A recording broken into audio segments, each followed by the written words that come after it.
Hi, Kerry here. I'm going to show you how you can use a Clik-Clik product. This is called Stretchy tape.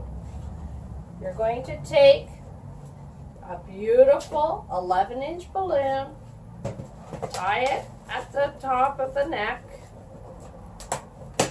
turn it over, and what you'll do is you'll get your ribbon, lay it across your balloon like that. Take your stretchy tape. I've cut it in half so that you're not going to use as much. It's easier if you put your balloon against a wall or a counter. And just lay that right across your balloon like that. Then give it a tie, a very nice little tie. Not tight. Tie it again. Take your scissors.